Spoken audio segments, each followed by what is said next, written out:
Bonjour à tous et bienvenue pour cette toute nouvelle émission. Mais avant de commencer, toute l'équipe de Beffroi Vision tient à vous présenter ses meilleurs vœux. Bonne année Lucie. Merci, bonne année aussi à toi Vanessa.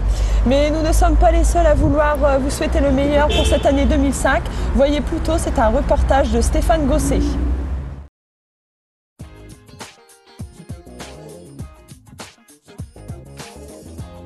Alors je vous laisse le temps de souhaiter bonne année à qui vous voulez. Je souhaite une bonne année à toute ma famille, à tous les Cartésiens, et puis des bonnes fêtes de fin d'année à tout le monde. Voilà. Alors, à qui souhaitez-vous les meilleurs vœux? Alors, à ma femme, à tous les collègues d'Intermarché Caudry, toute ma famille et tous les copains que j'ai, voilà. Je souhaite mes bons voeux à tous les Cartésiens, quoi. Tout à fait normal puisqu'on est originaire d'ici. Hein. Et puis que l'année 2005, ça va très bien, quoi. Je souhaite une bonne année à tous les Cartésiens et puis à tout le monde, quoi. Un bon séjour, une bonne année surtout, c'est ça le principal, hein. Puis une bonne santé. Hein. Je souhaite une bonne heureuse année à tous les Cartésiens, les Cartésiennes, étant commerçante, ainsi qu'à mes clients et ma famille bien sûr, sans oublier mes enfants, mes petits-enfants, mon mari également, ma mère qui a 91 ans. Je souhaite une bonne année à monsieur et madame Maton, et puis à toute la famille, et à Beffroi Vision. À toute la famille, au premier, à l'école à David, aux éducateurs, tout ça, et à tout le monde. Et j'espère qu'il y aura beaucoup de choses qui vont changer pour l'année prochaine. Je dis bonne année à mon frère jumeau, Eric Duquesnois, et tous mes voisins, ventreux passeurs. Je souhaite bonne année et bonne santé à tout le monde. Et merci. Meilleurs vœux à toute la famille, et puis surtout une bonne année. Meilleurs vœux à mon mari et puis à tous mes amis. Voilà. Merci. Et surtout une bonne santé à tous. Voilà. Bien, mes chers concitoyens, bonsoir. En ce dernier jour de l'année 2004, je souhaite à tous et à toutes une meilleure année que celle de 2004, c'est ce qu'on peut toujours dire, et que les joies l'emportent sur les peines. Parce qu'actuellement, nous vivons des moments difficiles dans d'autres continents, et ma pensée ira vers tous ces gens. Et en espérant vous voir tous en bonne santé l'an prochain. Eh bien, bonsoir à tous. Je souhaite à tous les Cartésiens, toutes les Cartésiennes, toutes les personnes du Cateau et toutes celles qui viendront au Cateau, de joyeuses fêtes de fin d'année. Je leur souhaite une excellente année 2005. Et je souhaite aussi que la situation s'arrange pour nos pauvres amis de l'Est, du Sud-Ouest, du Sud-Est et des pays du Sud-Est de l'Asie. Je souhaite pour eux que ça s'arrange vraiment. À tous les Cartésiens et Cartésiennes, voilà, qu'ils passent de bonnes fêtes. Beaucoup de bonheur. Faut bien, ouais, et puis bien beaucoup de bonheur, quoi. Voilà. Profiter de la vie, quoi. Voilà. Ouais, je souhaite une bonne année à tous les Cartésiens et Cartésiennes, une bonne santé, puis j'espère que l'année se déroulera bien. Voilà. Merci. Bonjour, Monsieur Valère et toute son équipe présentent les meilleurs vœux à tous les Cartésiens et Cartésiennes pour l'année 2005. Merci beaucoup. Alors, je souhaite à tout le monde une bonne et merveilleuse année 2005. Alors. Une bonne année à mes parents et puis à mes enfants, là. Voilà. Puis merci à tous. Au revoir. Une bonne année pour santé et puis pour ma famille, mes parents. Je présente mes vœux à toutes les Cartésiennes et à tous les Cartésiens. Une bonne année, une bonne santé surtout, et puis pour les retraités, une augmentation du point. La brasserie du Cateau vous souhaite une bonne année 2005, beaucoup de santé, beaucoup de bonheur et beaucoup de bière pour l'année nouvelle. À consommer avec modération évidemment. Nous sommes maintenant devant la maison de Madame Garcia qui a remporté le 6e prix des maisons illuminées. Alors Madame Garcia, bonjour. Est-ce qu'il arrive que des gens s'arrêtent dans la rue pour regarder les lumières? Oui, pas mal de voitures qui s'arrêtent, de piétons bien sûr, avec d'autres enfants, et puis ceux qui veulent arrêter bien sûr. Oui, les enfants surtout qui aiment... D'accord. Et combien de temps vous mettez pour installer toutes ces lumières?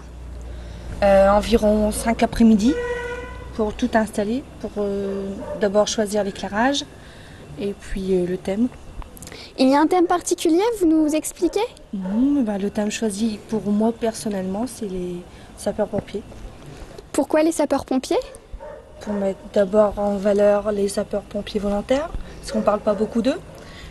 En plus, mon mari est sapeur, donc j'ai choisi ce thème-là, personnellement aussi. D'accord. Voilà. Nous avons de nouveau changé de quartier et nous nous trouvons maintenant devant la maison de Monsieur Soisson qui a remporté un des prix des maisons illuminées. Alors Monsieur Soisson, bonjour. Bonjour. Est-ce que vous illuminez votre maison chaque année?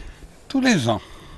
Tous les ans, sans exception? Sans exception. Depuis combien d'années? Oh, depuis quelques années, je ne saurais pas vous dire pour combien de temps, mais il y a des années que je le fais. Et cette année, est-ce qu'il y a eu un petit plus pour le concours? Tous les ans, je rajoute un petit peu, je change. Un coup, c'est un modèle, un autre coup, c'est un autre modèle. Je cherche toujours pour que ça soit beau. Sauf le toit de la maison, qu'il est toujours illuminé. Toujours pareil. Toujours pareil. Alors, pour changer de sujet, est-ce que vous connaissez notre Bafiou? Oh oui, je le connais très bien, depuis 1973. Oh là, alors... Eh bien, notre Bafiou a décidé de créer une nouvelle séquence intitulée « Clin d'œil des anciens ». Mais Gérard, mais c'est pas le moment de dépoussiérer la télé. Explique-nous plutôt ta nouvelle séquence. Eh bien oui, rebonsoir à tous, me voici encore une nouvelle fois sur les ondes, c'est peut-être abusé un peu, mais enfin vous allez voir prochainement une nouvelle séquence que je vais tâcher de vous présenter tous les mois. C'est-à-dire que je suis allé retrouver les anciens de la télévision de Beffroi Vision, ceux qui en sont à l'origine, et ceux sans qui nous ne serions pas là aujourd'hui. Et ils vont essayer de nous raconter un peu, chacun à leur manière, ce qui se passait à leur époque, avec beaucoup de moyens plus petits qu'actuellement. Actuellement, on a des grosses caméras, il y a du personnel. À l'époque, ils se débrouillaient en branchant des câbles avec des dominos. Donc tout ça, nous allons tâcher de vous présenter chaque mois un ancien. Et nous allons commencer avec... Avec Robert Moguet.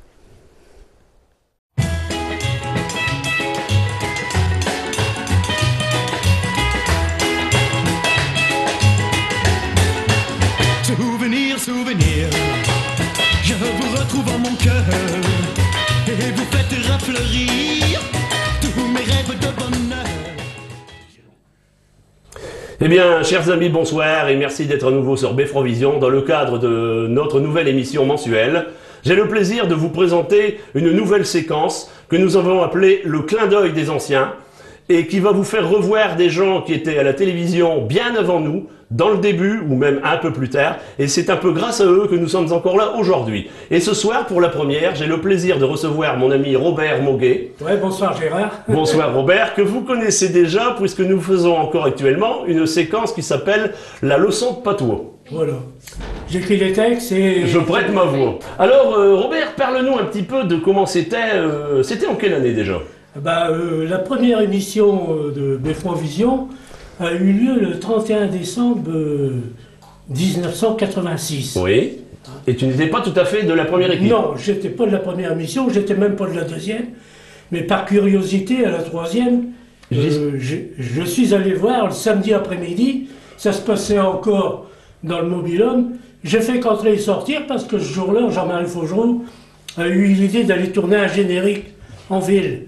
Alors, tourner un générique avec le matériel qu'on avait, il n'y avait pas beaucoup de matériel. Bah non, c'était juste 2 petites caméras avec un magnétoscope. Mais tourner un générique, c'était toute une histoire d'état parce que, si tu veux, à l'époque, on n'avait pas de matériel de montage. On n'avait rien grand-chose comme matériel. Donc, les séquences, il fallait qu'ils soient délimités dans le temps, chronométrés. Pur. On n'avait pas le droit de se tromper, on n'avait pas le droit de recommencer. Donc, j'ai fait qu'entrer et sortir dans le mobil-homme et on a été tourner ce générique sur une musique que Alain Batterman avait trouvée. C'était une musique de Supertramp. Et il y avait un chronométrage à faire, il y avait peut-être une dizaine de séquences. Donc, on avait le droit à 6 secondes par séquence. Alors, précis, hein? Ah, précis. Alors, Jean-Marie, je te dis pas, il y avait Jean-Marie, Jean-Marc Caudron et Gaston Villain, et Paul Faugereau. Jean-Marie, il y avait le chrono, ça partait dans les différents coins de la ville, et les séquences étaient chronométrées, seconde par seconde, il n'y avait pas le droit à l'erreur, parce qu'on ne pouvait pas recommencer, il n'y avait pas de banc de montage, il n'y avait rien du tout. C'était la préhistoire, quoi. C'était la préhistoire. Il n'y avait même pas de banc d'incrustation de texte, et ce qui devait être dit au générique était dit par une speakerine qui, à l'époque, c'était Sophie Disport. Et alors que c'était un grand plaisir quand même de pouvoir faire ça. C'était une véritable aventure. Oui, c'était... Bon, j'ai été pris dès la première, et une séance, 2 émissions après, on a eu le nouveau studio comme il est à l'heure actuelle, mais enfin plus petit. Il a été rallongé par la suite. Hein. Il était vraiment en cours. Et vers le février-mars 1987, on a eu accès au nouveau studio et on a fait l'inauguration avec Vanek. Roger de Neuvy. Roger de Neuvy, oui. Qui était venu avec son accordéon. Son accordéon, puis un batteur. Et ça avait été une émission d'ouverture, je me souviens, formidable. Ouais. Donc, à l'époque, moi, si tu veux, je ne participe pas directement à l'émission. T'es dans les moyens techniques. J'étais dans la technique. Pendant 2 ans, j'ai été derrière la caméra. On avait 2 caméras. J'étais derrière la caméra et Jean-Marc Codron à la 2e. Bien. Voilà. Quand tu vois maintenant, puisque tu reviens encore régulièrement au studio, quand tu vois l'état du matériel actuel, t'es un peu dépassé. Faut être logique, on est dépassé. Ouais. C'était les moyens simples. Bon, 2 petites caméras, 2 magnétoscopes, pas de banc de montage. Les séquences du journal télévisé étaient tournées en principal par Gaston Villain, qui y arrivait le vendredi avec une pile de cassettes comme ça. Et il a fait toutes ces séquences du journal télévisé qu'on devait les passer au fil, les unes après les autres. Donc c'était un peu contraignant. C'était une gymnastique en régie, voilà, je te dis pas. Voilà, très bien. Quelquefois il y avait des éclats de voix, parce que la séquence était trop longue, ou qu'on tardait à mettre en route, ou que c'était pas la bonne caméra. Mais enfin, bon, ça se passait bien et de toute façon, en finale, à la télé, ça ne se voyait pas. Ouais, c'est ça. Vous viviez les petits incidents sur le studio, mais le téléspectateur, lui, il y avait toujours une qualité apparente. Oui. Bon, c'était pas la qualité de Non, maintenant. bien entendu. C'était du sécam. Bon, voilà. Il restait de toute façon à retirer de tout ça une bonne histoire de copains qui ont mis en route la télé. Ah oui. Voilà. C'est un petit peu comme ça qu'on va développer dans chaque mois un ancien. Il est fort probable que le prochain invité ou la prochaine interview, ce sera une des personnes que tu viens de citer. Alors voilà, bon, on va pas... tout le monde aura l'occasion de dire son petit mot. Comme nous sommes à l'aube de l'année nouvelle, est-ce que tu voudrais dire un petit quelque chose aux Cartésiens pour l'année 2005 ? Ah bien, tout ce que je souhaite aux Cartésiens, c'est beaucoup de bonheur, du travail pour ceux qui n'en ont pas, et surtout la santé, parce que, bon, j'ai eu un petit problème de santé à la fin de l'année, qui est en voie de récupération. Donc, quand on a la santé, c'est déjà beaucoup d'affaires. Et tu les invites à regarder la nouvelle émission mensuelle. Voilà, qui rappellera bien des souvenirs. À beaucoup. Et apprendra des choses aux jeunes. Voilà, et sûrement qu'il y aura des séquences anciennes qui seront rediffusées. Voilà, mais les gens auront le plaisir. Chaque chose en son temps. Chaque chose en son temps. Pour l'instant. Mais de se revoir une dizaine d'années après, une quinzaine d'années après, ça fera plaisir, tout le monde vieillit. Très bien, très bien. Cher Robert. Et c'est bien que les jeunes prennent la relève. Hein. Cher Robert, merci de nous avoir reçus et au mois prochain avec un nouvel invité. Bonsoir à tous. Depuis quelques temps maintenant, les pompiers ont déménagé. Ils sont allés s'installer sur la RN 43 à la sortie du Cateau. L'inauguration avait lieu le 11 décembre dernier et l'équipe de Beffroi Vision était présente. Mali, regardez-vous.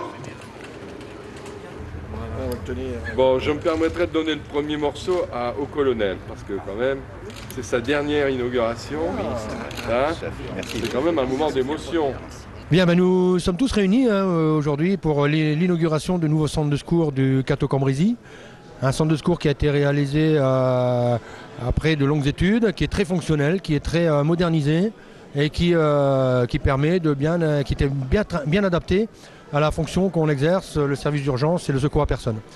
Alors lors de cette inauguration, on a eu l'honneur d'avoir le président du conseil d'administration du SDIS, de monsieur le conseiller général, monsieur Laurent Coulon, mais également tous les élus, monsieur le maire du Cateau, ainsi que les élus, conseillers, conseillères. À excuser bien sûr madame la sous-préfète qui n'a pas pu se déplacer pour des raisons professionnelles. Mais bon, l'inauguration s'est très bien déroulée. On a eu du monde, ça fait plaisir. Ça fait plaisir parce que on a profité de cette inauguration pour rendre hommage au lieutenant Johannes qui prend ses droits à la retraite. Et donc c'est un grand moment pour moi ici également. Je ne l'ai pas connu beaucoup, mais il a fait plein de choses pour le Cateau, ça je le sais parce que les gars n'arrêtent pas de m'en parler. Et donc c'était vraiment l'inauguration était vraiment faite pour le départ du lieutenant Johannes, pour le mettre en honneur, puisqu'il a travaillé également pour cette réalisation d'un très beau centre de secours, très adapté à la situation et à nos interventions. Donc voilà, je vais maintenant laisser le petit mot à mon prédécesseur, le lieutenant Johannes. Merci Lambert. Que dire, toutes ces années, je les ai passées vraiment au service de la population du Cateau et des environs.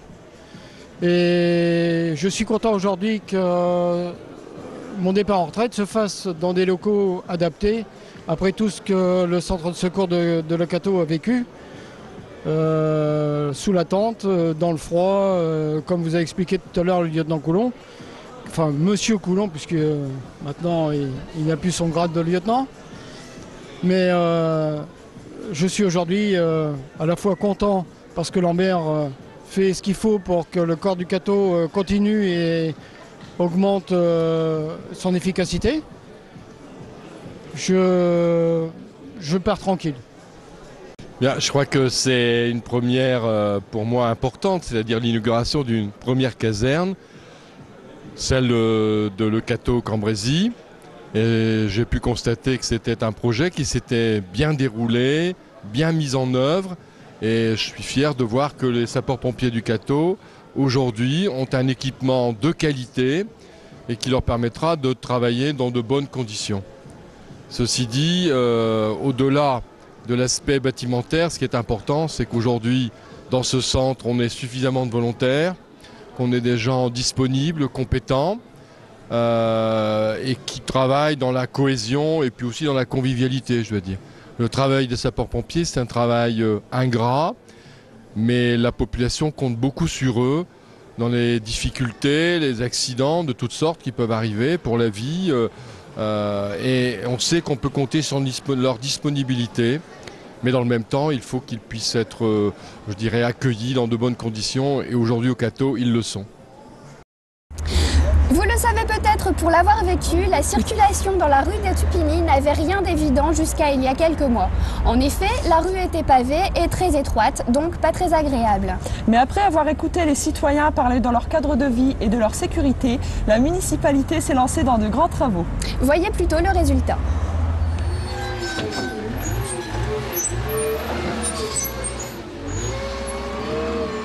Oui, nous nous trouvons ici dans la rue du Rio de Tupini où la ville a décidé d'entreprendre trois grandes catégories de travaux qui tiennent d'abord essentiellement à cette rue qui est assez étroite, qui rencontre d'énormes problèmes de stationnement.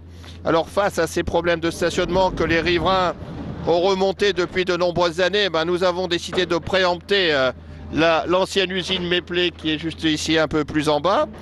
La préemption nous en a permis l'acquisition et nous permettra demain d'abattre ce bâtiment et de faire une aire de stationnement pour tous nos riverains dans cette rue quand même de stationnement très problématique. Deuxième axe majeur que nous avons décidé il y a un peu plus d'un mois lors d'une réunion ici sur le terrain avec l'ensemble des riverains et à leur demande, cette rue avait des pavés. Ces pavés posaient de nombreux problèmes en cas d'humidité ou même en cas de gel. Et ces pavés faisaient énormément de bruit. Donc il a été décidé, en plus, ils étaient plus posés de façon correcte. C'était un peu Paris-Roubaix. Bon. Alors les riverains ont procédé, j'ai fait procéder à un vote. Bon, la majorité des riverains présents, c'est-à-dire sur une soixantaine, 54 ont voté pour, 100 mètres de positionnement de frein, vous savez, des dodanes. Ils ont rejeté la notion de dodane. Et donc nous sommes en ce moment en train de réaliser ce premier chantier. Le troisième et dernier chantier qui est en cours, c'est un chantier très vaste, puisque c'est tout la réfection du Rio de Tupini avec la pose de nouvelles planches pour permettre un meilleur écoulement des eaux dans ce Rio. Alors concrètement, puisqu'il faut quand même parler de chiffres, hein, ces 3 phases représentent ensemble, avec l'acquisition du bâtiment, les travaux de la rue et la zone pavée et le Rio de Tupini, représentent à peu près 120 000 € de travaux que la commune investit ici en ce mois de décembre et aussi au cours du premier trimestre de l'année 2005, au service de ces citoyens dans une rue véritablement délicate en matière de gestion des flux. Qu'est-ce que vous pensez des travaux? Ça va être bien parce que vu les pavés qu'on avait avant, les voitures elles accrochaient quand elles passaient. Donc c'était pas très pratique pour les voitures qui étaient très basses. Elles accrochaient à chaque fois, les pavés remontaient. Et maintenant, je pense que ça va aller mieux. Et puis même pour les poubelles, à l'hiver, quand il y a du verglas, les poubelles ne pouvaient pas passer. Là, j'espère que ça ira mieux pour elles aussi. Et puis, on abîmera moins ses talons de chaussures. On usera moins de chaussures parce que souvent les talons, ils se coincent entre les pavés parce qu'il y avait plus, c'était plus assez scellé. Alors voilà. L'ancienne route, elle était dangereuse. J'espère qu'on pensera quand même de mettre du sel à l'hiver, même sur le macadam, parce que ça glissera aussi. Mais enfin, ce sera beaucoup mieux. Et j'espère qu'il y aura des voitures qui ne descendront pas trop vite.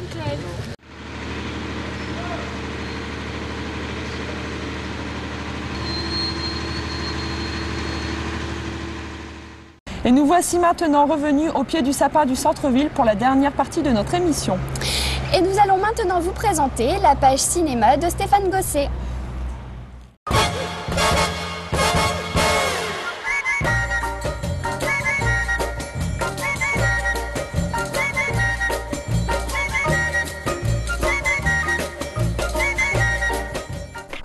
Bonjour et bienvenue pour votre nouvelle page cinéma. Comédie, fantastique et drame, voilà ce que vous propose le Select pour ce mois de janvier. Avec à l'affiche pour samedi 8 et dimanche 9, la suite de Bridget Jones. Bridget Jones, l'âge de raison. Projeté samedi à 20h30 et dimanche à 16h. Cette jeune femme qui a enfin trouvé l'amour vit une passion idéale avec Mark. Pourtant, l'apparente dévotion de celui-ci ne suffit pas à calmer les angoisses chroniques de la jeune femme. Elle doit faire face à Rebecca, cette jeune femme horriblement séduisante qui rôde. Ajoutez à cela sa carrière de journaliste à mener aux 4 coins du globe et vous avez une idée de l'ampleur de la catastrophe qui s'annonce. Pour sauver le bonheur qu'elle n'a même pas encore réussi à se construire, Bridget va devoir affronter le monde entier en commençant par elle-même.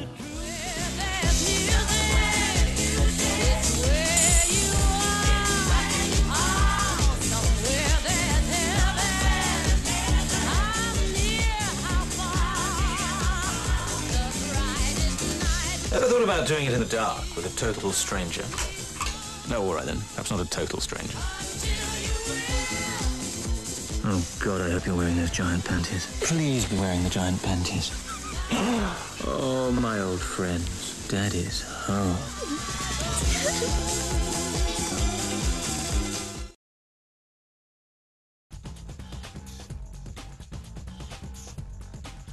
Le samedi 15 janvier à 20h30, le Select vous propose Blade Trinity. À l'aide d'une manipulation d'images aussi géniale que machiavélique, les vampires ont réussi à piéger Blade. Sur un document vidéo, on le découvre en train de massacrer un humain. Pour le FBI, Blade devient l'ennemi à combattre. Il va devoir se battre sur tous les fronts.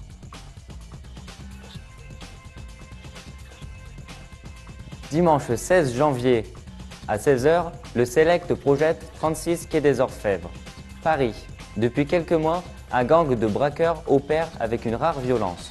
Le directeur de la PJ a été très clair avec ses 2 lieutenants. Le premier qui arrivera à stopper ces braqueurs prendra sa place de grand patron du 36 quai des Orfèvres.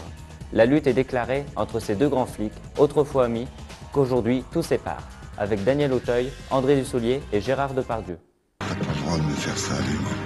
Ce métier, c'est tout ce que j'ai.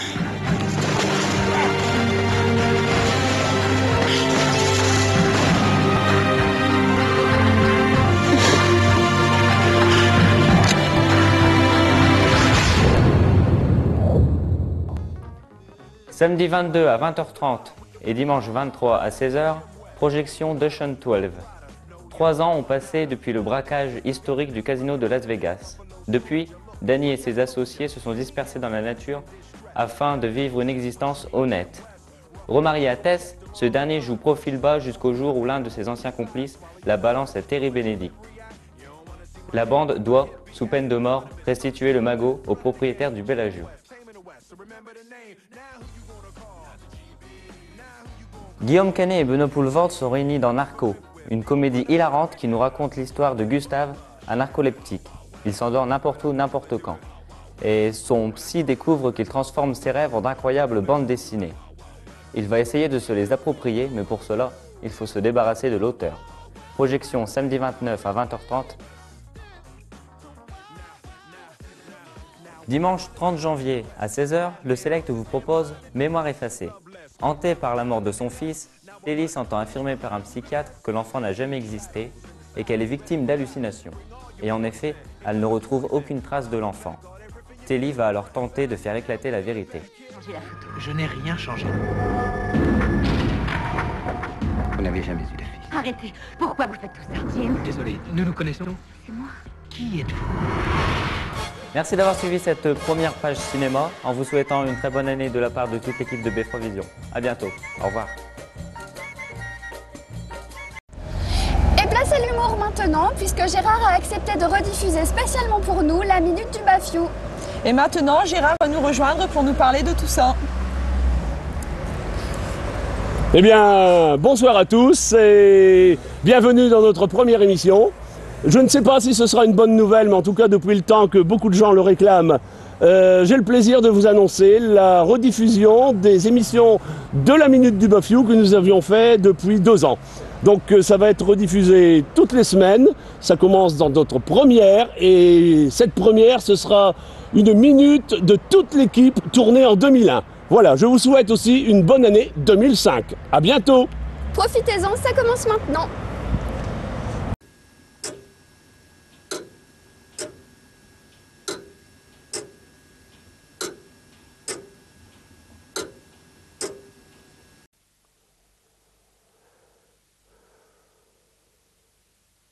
Chers téléspectateurs fidèles, bonsoir.